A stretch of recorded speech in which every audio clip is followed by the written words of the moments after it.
In the heart of the city, David Mitchell sat in his modern office, the skyline stretching before him like a promise of success. His fingers drummed against the polished surface of his desk, a rhythmic expression of his growing anxiety. The framed photographs of his restaurants adorned the walls, each one a testament to his dedication and hard work. Yet, today, none of that brought him comfort as he stared at the disheartening performance report for the Olive Grove, his flagship restaurant. The numbers were troubling, profits were in decline, customer complaints were on the rise, and online reviews had taken a nosedive. The Olive Grove was more than just a restaurant, it was the heart of David's culinary empire, the place where he had poured his passion and dreams. "This doesn't make sense," he muttered, leaning back in his chair. The establishment had always been known for its quality ingredients and exceptional service, yet the latest data painted a picture of decay. Negative reviews spoke of poor service, inconsistent food quality, and an unwelcoming atmosphere, none of which aligned with the team he had entrusted to manage the restaurant. Over the past month, whispers had reached David's ears regarding Tom Harris, the restaurant's manager. Employees hinted at favoritism, harsh treatment, and questionable decisions. This was not the kind of leadership David envisioned for his jewel. Driven by instinct, David decided to take matters into his own hands. "I need to see this for myself," he thought. Delegation had been key to his success, but he realized that he could no longer afford to be distant from the day-to-day operations of his establishments. With a determined resolve, he summoned his assistant, Lisa. "Clear my schedule for the next 2 weeks," David instructed, his voice steady. "I'm going undercover at the Olive Grove. No one can know who I am, not the staff, not Tom, no one."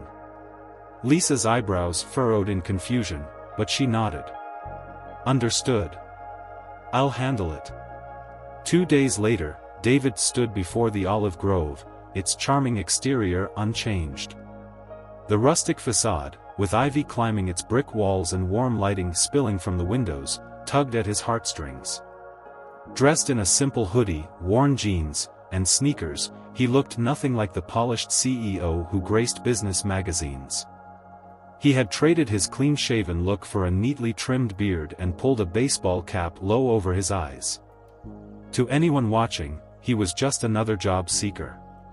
As he stepped inside, David felt a wave of nostalgia wash over him. The interior, once buzzing with warmth and camaraderie, now felt muted.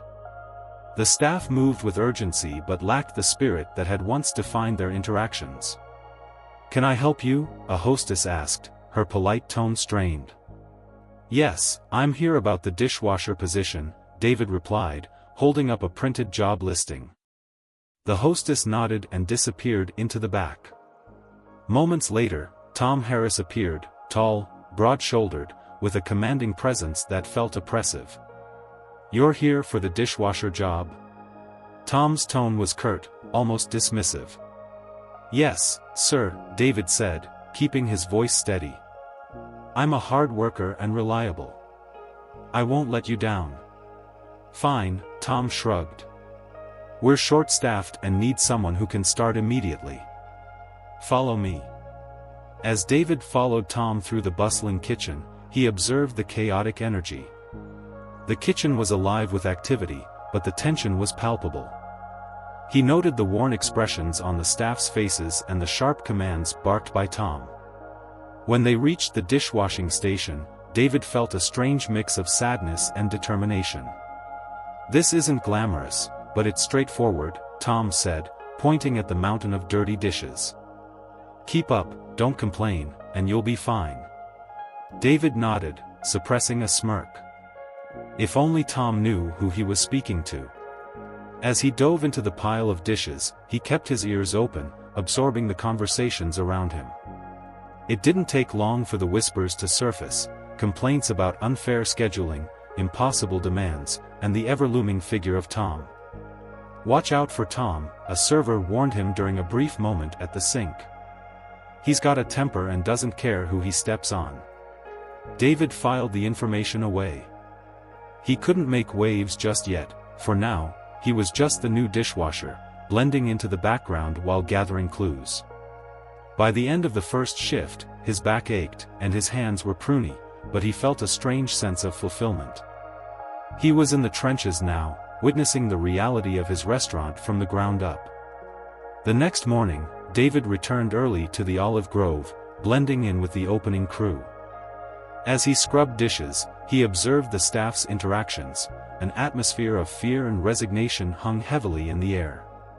Tom's harsh voice echoed through the kitchen, barking orders and belittling employees. David watched as a young line cook dropped a tray of ingredients, only to be met with Tom's unforgiving rage. "Are you kidding me?" Tom snapped. "Do you even know how much that costs? Clean it up and get your act together." David's jaw tightened. Mistakes were inevitable, especially in a high-pressure environment, but Tom's reaction only exacerbated the tension. The staff moved like robots, avoiding interaction with their manager unless necessary. Throughout his shifts, David gathered more information. He learned about overtime discrepancies, inconsistent scheduling, and Tom's favoritism.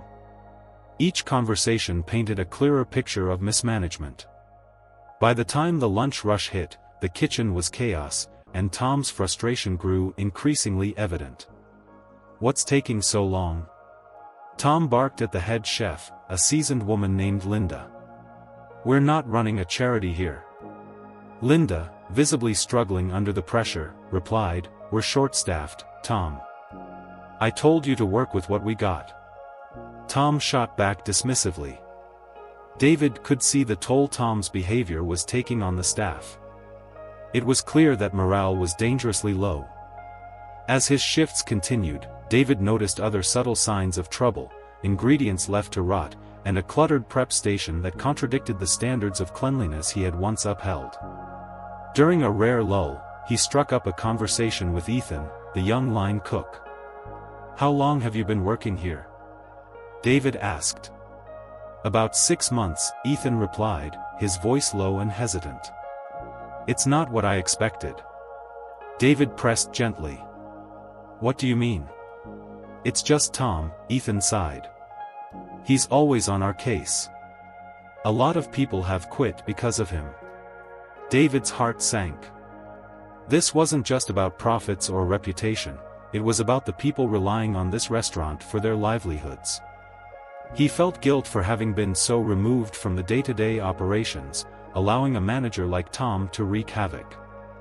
By the end of his second shift, David's determination solidified. He had seen enough to confirm that the Olive Grove was in trouble. The pervasive culture of fear would take more than a managerial shakeup to fix. One evening, David lingered near the loading dock, watching as Tom exchanged hushed words with a supplier. The mention of clean invoices and keeping it quiet raised alarm bells in David's mind. What was Tom arranging, and why the secrecy? Armed with increasing evidence, David realized he needed to act decisively. The situation was worse than he had imagined, and he would not let the Olive Grove fall apart under Tom's control. The next morning, David arrived ready to confront Tom. The kitchen was bustling, but he could feel the tension building. After an intense confrontation with Tom, David walked out, leaving the staff stunned but hopeful. The following day, David returned to the Olive Grove, this time with corporate auditors. The surprise on Tom's face was priceless as David revealed his identity as the owner and laid out the evidence of mismanagement and fraud. With Tom suspended and facing legal actions, the atmosphere shifted dramatically. The staff, once burdened by fear, began to feel empowered. David implemented changes, fostering a culture of collaboration and trust. Weeks later, the Olive Grove thrived under David's leadership. The toxic environment transformed into a vibrant community, and customers began to notice the improvements. One sunny afternoon, as David stood outside the Olive Grove, he felt a profound sense of fulfillment. This place, once tainted by greed and dishonesty, was now a shining example of what could be achieved through trust and respect. Reflecting on his journey, David knew he would continue to nurture the values that made the Olive Grove a success. It was a restaurant and a family, a community built on shared dreams and mutual support. And as he watched the bustling dining room, he felt ready to build something extraordinary, one meal and one connection at a time.